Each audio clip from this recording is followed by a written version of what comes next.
Warahmatullahi wabarakatuh.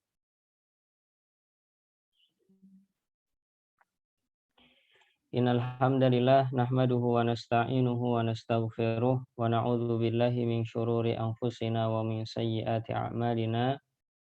May yahdihillahu fala mudhillalah wa may yudlil fala hadiyalah.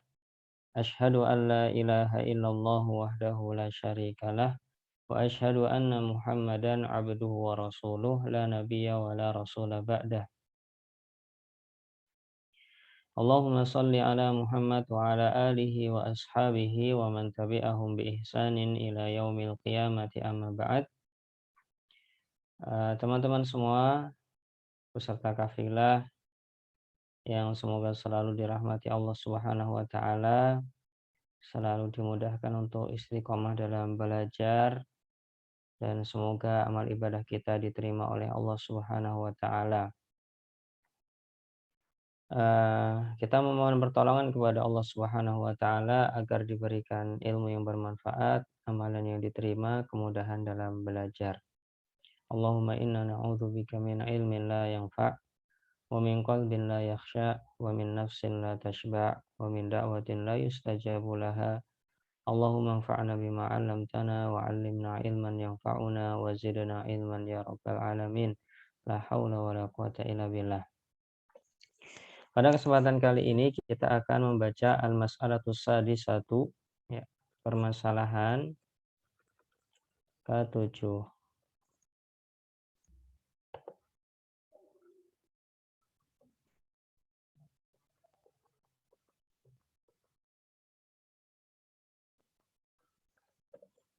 Yaitu tentang ibtida'u muddatil mashi. Kapan waktu 24 jam atau 3 kali 24 jam dihitung. Ini pembahasan kita. Pada kesempatan yang lalu telah kita sebutkan bahwa mengusap khuf itu ada batas waktunya. Bagi seorang yang sedang safar, maka 3 kali 24 jam. Kemudian bagi orang yang sedang tidak bersafar atau bersafar tapi tidak sampai jarak yang diperbolehkan mengqashar sholat, maka waktunya hanya 24 jam. Nah, kapan mulai atau waktu ini berjalan itu sejak kapan? Ini yang akan dibahas dalam permasalahan ke-7 ini. Kata penulis kitab ini, wa tabtadi'u muddatul mashi minal hadasi ba'dal lubsi. Waktunya dimulai sejak seseorang berhadas setelah memakai khuf atau yang semisalnya, atau bahasa kita kaos kaki. Setelah berhadas, ya, kita pakai kemudian berhadas, maka itu dimulai saat berhadas. Contohnya di sini ada studi kasus. Contoh, kaman tawaddu'a li sholatil fajri. Di sini disebut seseorang. Ana sebut dengan si A gitu. Biar mudah. Si A berwudu li sholatil fajri, berwudu untuk sholat subuh. Lalu wala bisa al-khuffaini, lalu memakai khuf atau kaos kaki. Wa ba'da tulu'i syamsi ahdasa. Setelah matahari terbit, atau bukan setelah, ya. Saat matahari terbit, ia berhadas. Mungkin ia buang air besar, atau buang angin, atau buang air kecil, atau sebab-sebab lainnya. Yang penting dia berhadas, wudunya batal. Walam yatawadda, tapi si A ini belum berwudu atau tidak berwudu langsung saat itu. Tsumma tawadda'a qabla sholatil adzuhri. Si A ini berwudu ketika akan sholat zuhur. Nah, dari kasus ini kata penulis kitab, fabtada'a atau fabtida'ul muddati min tulu'i syamsi waqtal hadasi. Waktu mulai dihitung sejak matahari terbit atau sejak ia berhadas. Ini pendapat pertama. Kemudian penulis kitab juga menyebutkan pendapat kedua. Dalam artian dalam masalah ini memang ada khilaf. Ya. Ini pendapat pertama. Ada juga waqala ba'dul ulama, ada juga sebagian ulama yang berkata waktu atau waktunya mulai dihitung min haitsu tawaddo'a qabla sholatiz zuhri, sejak ia berwudu sebelum sholat zuhur. Ai minal mashi ba'dal hadasi, dalam artian sejak saat pertama mengusap. Nah, kapan mengusapnya itu mulainya. Nah, jadi kalau kita ringkas di sini pendapat dalam kitab fikih Muyassar ini ringkasannya adalah kapan mulai dihitung. Jawabannya adalah 1. Sejak ia berhadas. 2. Sejak ia mengusap khuf. Ini pendapat yang ada di dalam kitab ini. Ada juga sebagian ulama yang mengatakan sejak memakai khuf atau kaos kaki. Terus kita pakai yang mana, Ustadz? Apabila kita ingin memakai pendapat penulis kitab fikih Muyassar, maka jawabannya adalah sejak ia berhadas yang pertama. Itu adalah pendapat penulis kitab fikih Muyassar. Kenapa kok seperti itu? Karena pendapat kedua yang dibawakan tadi disebutkan yang kedua. Ini menunjukkan penulis menguatkan pendapat yang pertama. Gitu. Pertama disebutkan tadi. Nah, adapun kalau saya pribadi, saya lebih biasanya memakai pendapat yang sejak ia mengusap khuf. Jadi ikut pendapat kedua. Nah, kita pakai pendapat mana saja boleh ya. Antum ikut pendapat dari fikih Muyassar boleh, atau ikut saya juga boleh. Intinya yang penting dalam masalah ini memang tidak ada dalil pastinya, tapi masing-masing berusaha untuk memahami dalil yang ada, kemudian menentukan menentukan hukumnya. Kemudian para ulama khilaf menjadi beberapa pendapat ini. Wallahu a'lam. Baik. Ini Ana tulis ya, fikih Muyassar. Ini pendapat Ana. Baik. Kemudian kita atau sebelum kita masuk al-mashu 'alal jabirah wal imamah wal khumurin nisa, mengusap jabirah ya seperti gif atau gips ya. Gips, kemudian perban, imamah atau kerudung wanita. Sebelum masuk situ mungkin ada pertanyaan.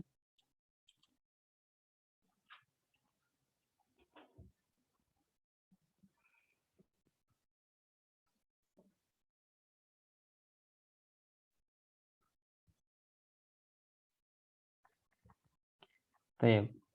Di sini sudah masuk satu pertanyaan, saya ingin menjawab terlebih dahulu sebelum masuk pembahasan berikutnya. Pertanyaannya, bismillah izin bertanya Ustadz, apakah hukum khuf ini bisa diperlakukan bagi kaum putri untuk wudhu bagian tengah ke siku dan kepala serta telinga jika berwudhu di area umum tanpa melepas jilbab dan menyingsingkan lengan baju? Ya, jawabannya untuk kerudung dalam artian kepala dan telinga ini mendapat keringanan. Boleh ketika di tempat umum dan memang kita nggak bisa mengusap ya. Beda lagi kalau kita bisa mengusahakan. Kalau bisa mengusahakan, diusahakan terlebih dahulu. Kalau tidak, tidak mengapa mengusap bagian atas kerudungnya. Boleh diusap kerudungnya. Adapun tangan, ya, bagian tangan, maka Ana sendiri belum pernah mendapatkan pendapat ulama yang membolehkannya. Maka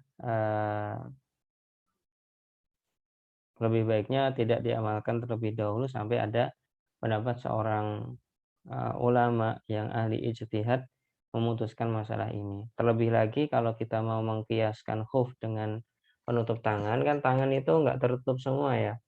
Kalau khuf kan disyaratkan tertutup semua bagian yang harus diusap atau dibasuh ketika wudhu.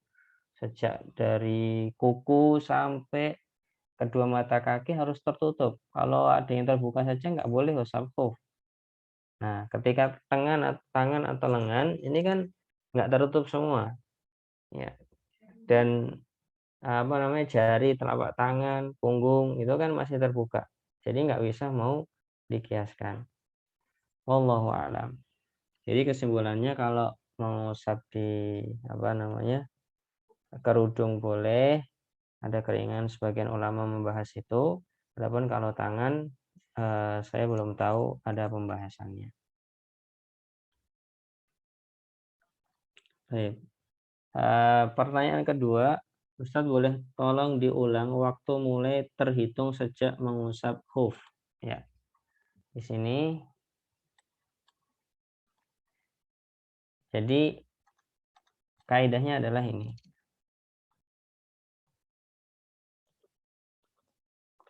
Waktu dimulai adalah sejak seseorang berhadas setelah memakai khuf atau kaos kaki. Ana ulangi, sejak seseorang berhadas setelah memakai khuf atau kaos kaki. Ya, sejak berhadasnya kapan? Sejak ngentutnya kapan? Sejak buang air kecilnya kapan? Sejak buang anginnya kapan? Sejak itu.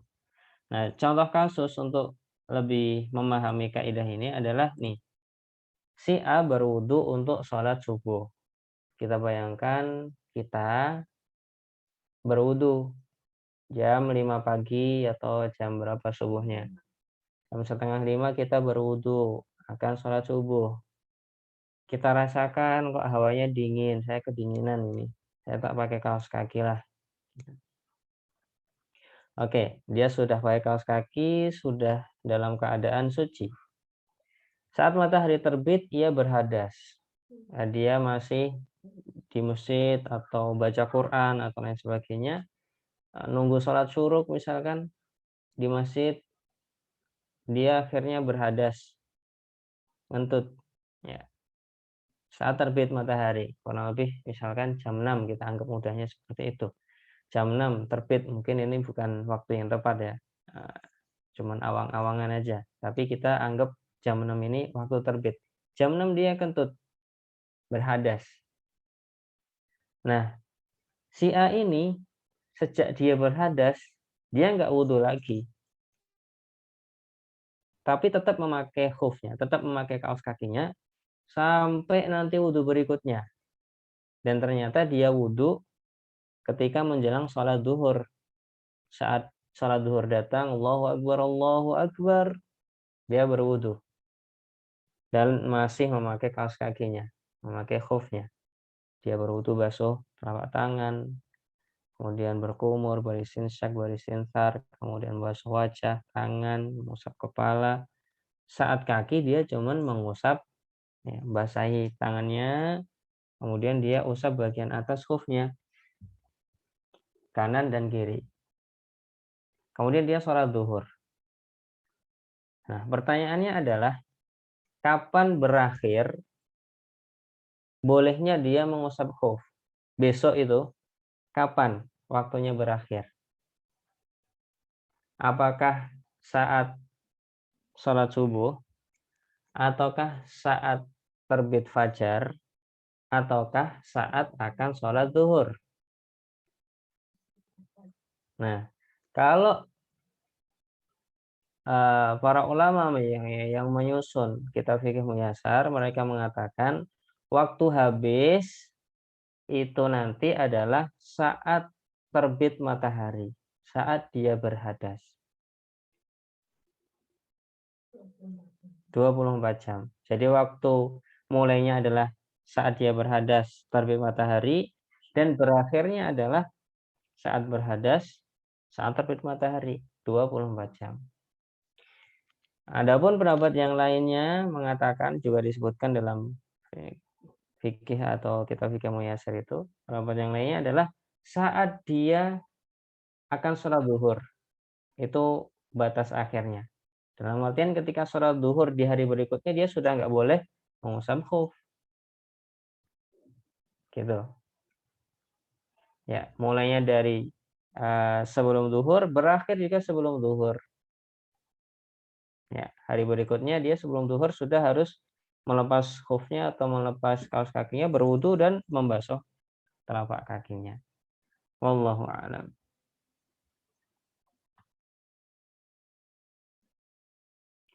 Apakah ada pertanyaan lagi?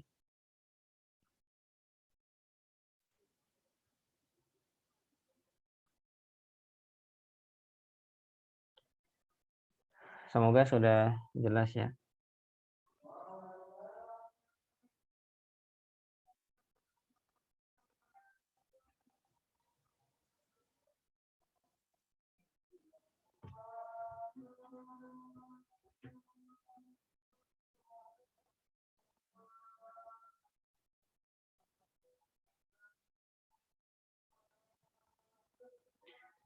Silahkan kalau masih ada pertanyaan.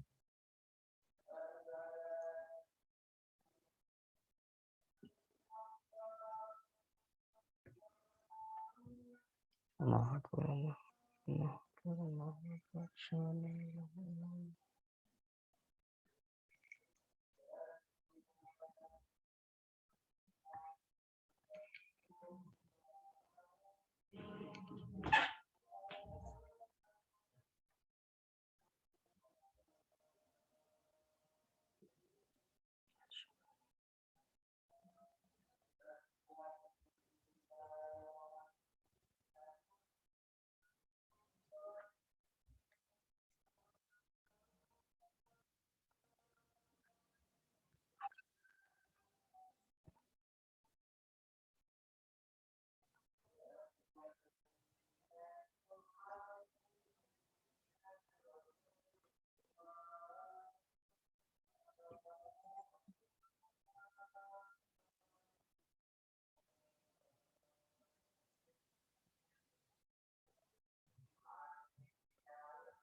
Kita lanjutkan. Di sini ada pertanyaan, jika kaki sakit berwudunya gimana Ustadz? Nah, ini pertanyaannya masih sangat umum sekali dan jawabannya ada banyak kemungkinan-kemungkinan, maka bisa diperjelas sakitnya apa. Apakah bisa terkena, apakah boleh terkena air atau tidak, bisa menggunakan air atau tidak. Kemudian maksudnya wudhunya bagaimana, ini apakah berkaitan dengan membasuh kaki atau mengusap khuf atau bagaimana.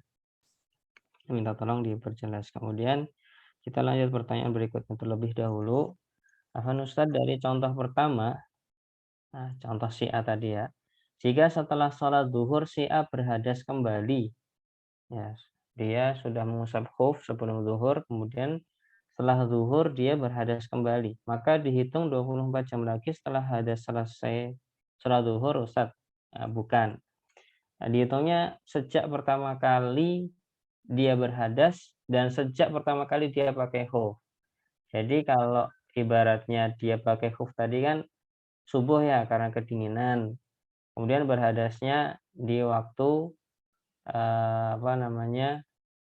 terbit matahari, maka dihitung sejak terbit matahari sesuai pendapat dalam kitab fikih Muyasar. Nah, di sini jika setelah sholat duhur si A berhadas kembali.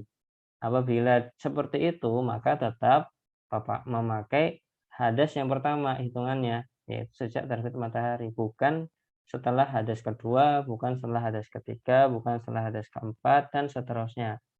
Itu sudah enggak menjadi hitungan lagi. Baik, semoga bisa difahami.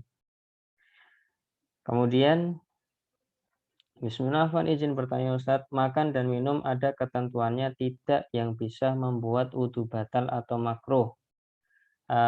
Wallahu a'lam, makan dan minum itu tidak membatalkan wudhu. Makan nasi, makan soto, makan masakan Padang, makan kambing, itu tidak membatalkan wudhu. Ada pendapat dalam fikih Hanabila ketika makan onta, makan daging onta, itu membatalkan wudhu. Membatalkan wudhu. Ada sebagian sahabat bertanya, ana tawadda'u min luhumil ghanami, qala in syi'ta tawadda' wa in syi'ta la tatawadda'. Wahai Rasulullah, apakah kami perlu berwudu lagi setelah makan daging kambing? Maka beliau menjawab, kalau kamu mau berwudu silahkan, enggak berwudu juga silahkan. Kemudian sahabat ini bertanya lagi, ana tawadda'u min luhumil ibili, apakah kami perlu berwudu setelah makan daging onta? Maka Nabi Shallallahu alaihi wasallam menjawab, tawadda' min luhumil ibili. Wudu lagi setelah makan daging onta. Nah, ini adalah pendapat dalam mazhab Hanabilah. Mazhab yang lainnya menyatakan tidak membatalkan wudu, bahkan kalau makan daging onta sekalipun. Mazhab Syafi'iyah, mazhab Malikiyah, mazhab Hanafiyah mengatakan makan daging onta pun tidak membatalkan wudu. Ya, wallahu alam. Jadi kalau cuma makan biasa seperti kita sehari-hari, insya Allah tidak membatalkan wudhu. Kemudian perlu diketahui ya, mengatakan tidak batal wudhu itu bukan berarti tidak boleh berwudhu lagi. Ana ulangi lagi, ketika kita mengatakan makan dan minum itu tidak membatalkan wudhu, itu bukan berarti kalau kita ingin wudhu lagi nggak boleh. Tetap boleh wudhu lagi. Kita masih dalam keadaan suci, berwudhu lagi itu boleh, sunnah. Bahkan berwudhu setiap kali sholat itu juga merupakan sunnah. Saya maghrib tadi sudah berwudhu, sampai isya belum batal. Saya sholat isya lagi tanpa wudhu lagi, boleh.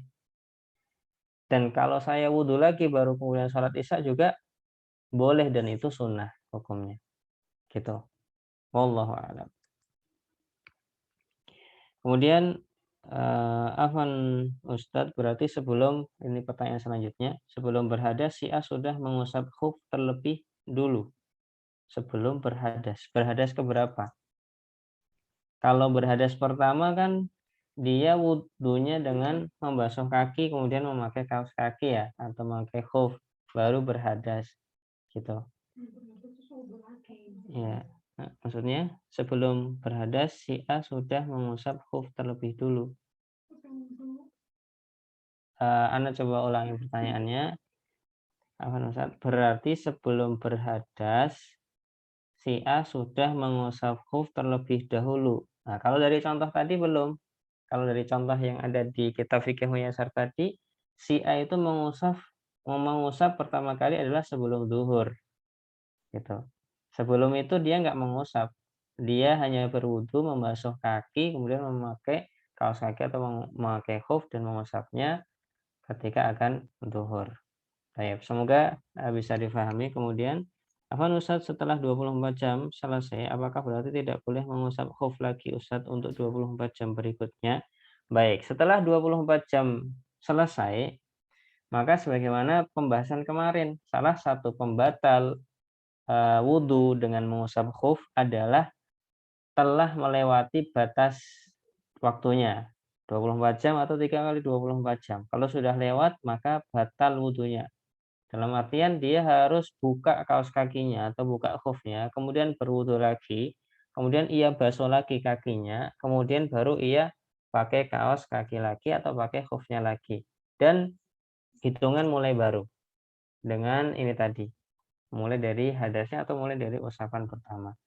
Baik, semoga bisa difahami. Kemudian jika kaki sakit tapi jika terkena air nggak apa-apa Ustadz, cuman luka biasa, ya sudah. Berarti wudhunya dengan dibasuh dengan air. Ya. Kemudian afwan izin silahkan berarti wudhunya tetap sah dan sah sholat ya Ustadz bahkan setelah hadas kedua. Gimana ini? Wudhunya tetap sah dan sah sholatnya ya Ustadz setelah hadas kedua. Tapi dia harus berwudhu lagi ya. Kalau nggak berwudhu lagi ya nggak sah sholatnya. Jadi setelah berhadas kedua, dia wudhu lagi, kemudian saat mau membasuh kaki, dia usap saja khufnya atau kaos kakinya. Maka dia sudah suci lagi, baru dia sholat. Begitu. Karena layak barullah sholata ahadikum idza ahdasa hatta yatawadda. Allah tidak akan menerima sholat salah seorang di antara kalian apabila berhadas sampai dia berwudhu terlebih dahulu. Kemudian di sini ada pertanyaan, kalau tidur itu bagaimana Ustadz? Membatalkan juga. Tidur membatalkan wudhu. Ya, tidur itu membatalkan wudhu. Baik. Barakallahu fikum. Ini adalah pertanyaan terakhir. Semoga diberkahi. Jazakumullah khairan atas perhatiannya. Mohon maaf atas segala kekurangannya. Kita tutup dulu dan kita lanjutkan pada pertemuan berikutnya. Insyaallah ta'ala. Subhanakallahumma wa bihamdika asyhadu an la ilaha illa anta astaghfiruka wa atubu ilaik. Assalamualaikum warahmatullahi wabarakatuh.